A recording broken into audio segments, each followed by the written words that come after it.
The 28th of July, 1940, Salzburg, Austria.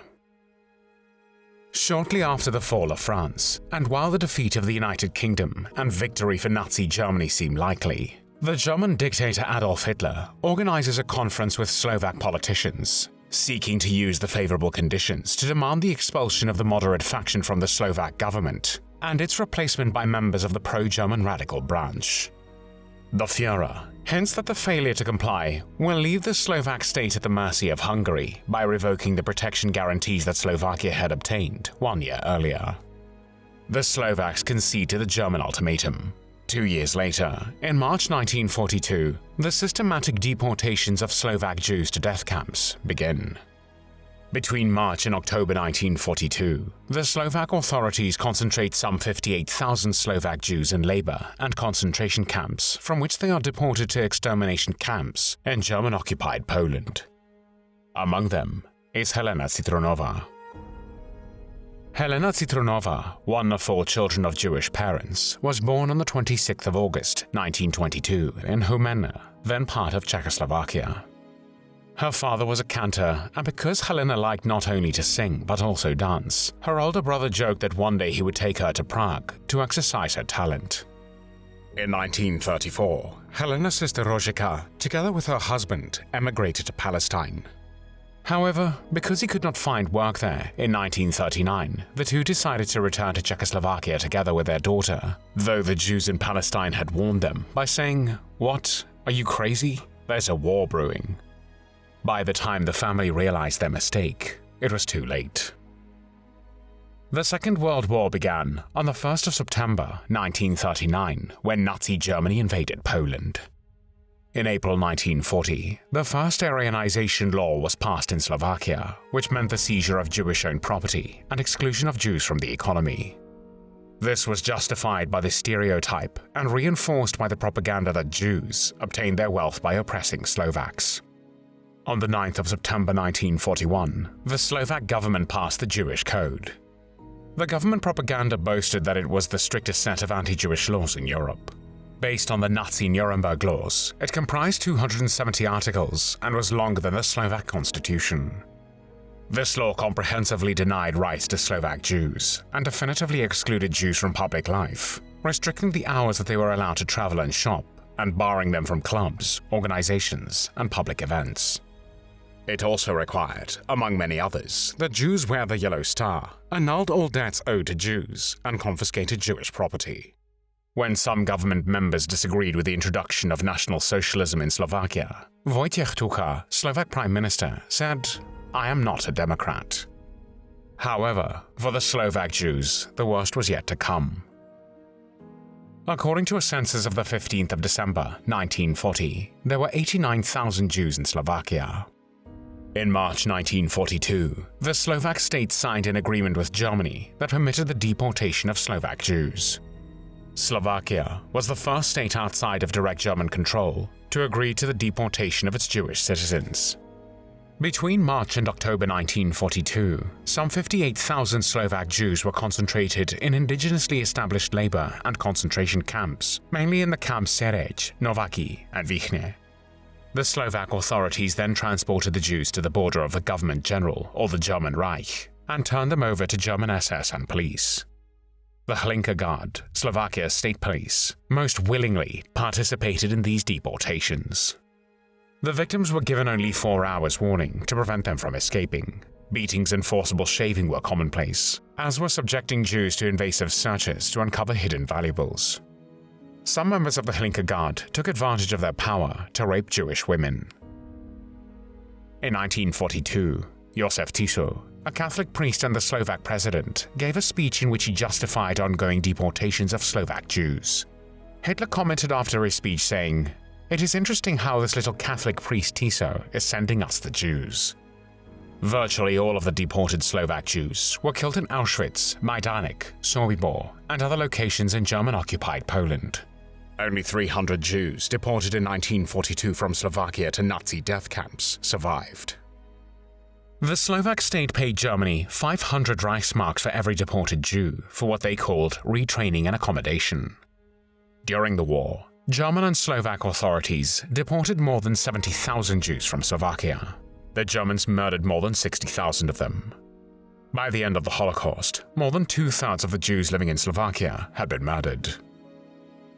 On the 25th of March, 1942, Helena Citrónová was among 997 teenage girls and unmarried young women deported on the first official transport of Jews to Auschwitz.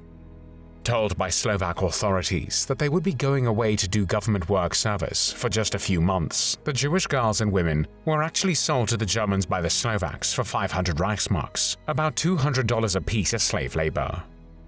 On the 26th of March, 1942, they arrived in Auschwitz. At first, Helena worked in an outdoor command unit demolishing buildings and shifting rubble. She slept on bug-ridden straw and watched in terror as the other women around her began to give up hope and die. She would later recall, "We weren't allowed to run, so when a wall came down, the first girls were crushed and died on the spot." However, on the 30th of October 1942, Helena started to work at Canada Warehouse, sorting the possessions of murdered Jews. It was so named because Canada was thought to be a country of great riches. Inmates' possessions were taken from them upon arrival and brought here. The items were sorted and sent back to Germany, although some were stolen by the SS guards. Working at Canada Warehouse was one of the few sought-after jobs at Auschwitz because the prisoners received food and water, and they could grow their hair out and they were not beaten. On the 30th of October 1942, the same day she started to work at Canada Warehouse, Helena participated in a musical performance by a group of prisoners. She was noticed by Franz Wunsch, one of the SS personnel responsible for overseeing the sorting tasks in Canada warehouses.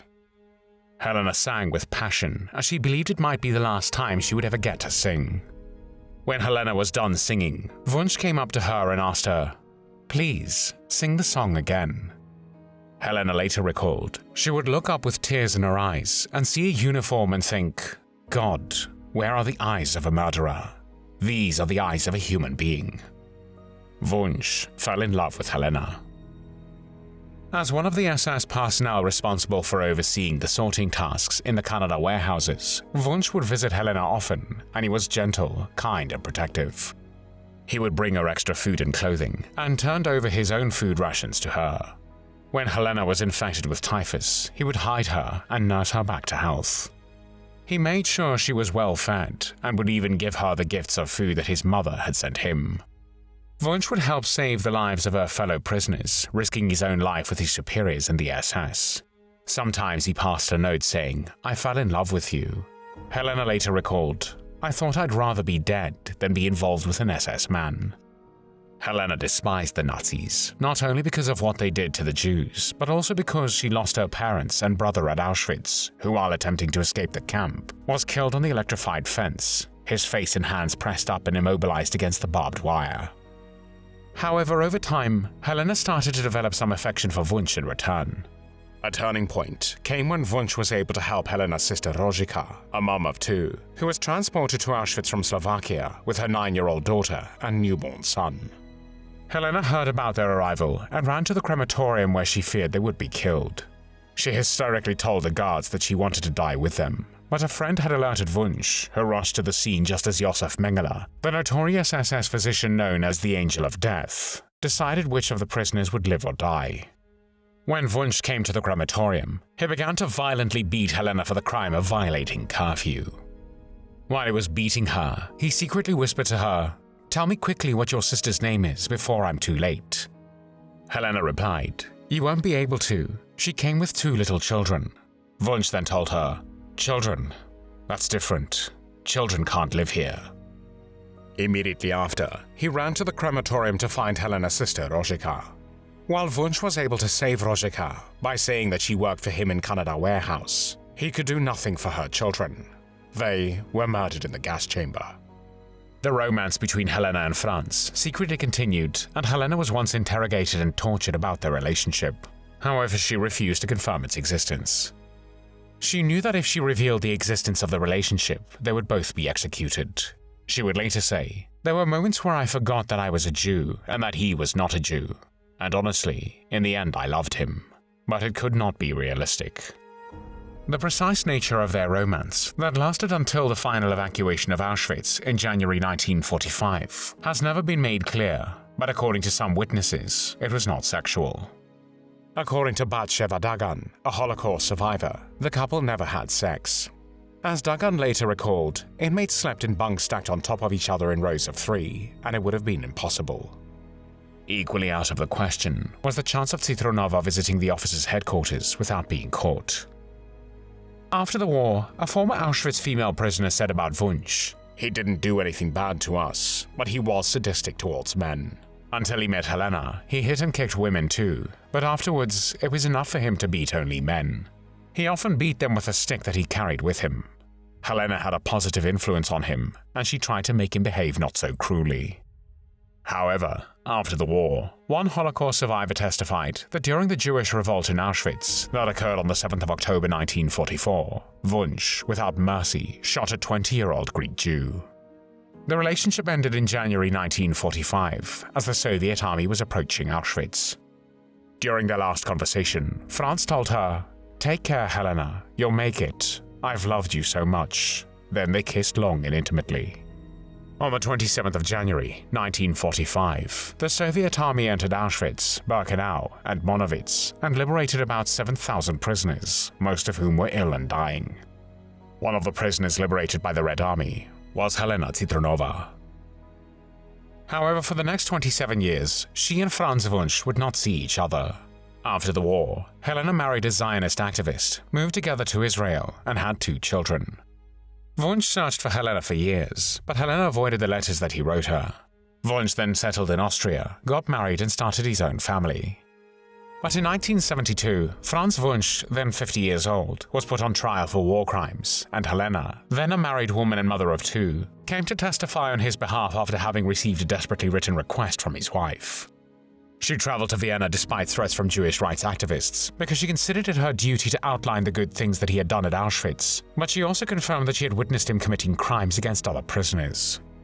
In court, Helena spoke slowly, without emotion, and not once did she look at Wunsch.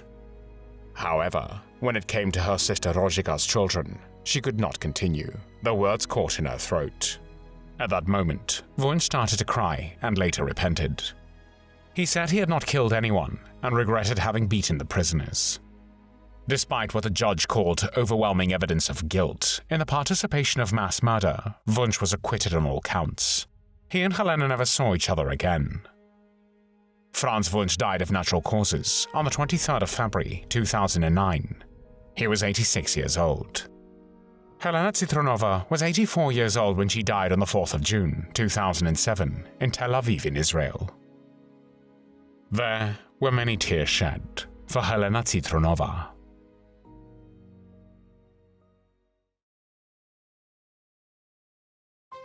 Thanks for watching the World History Channel.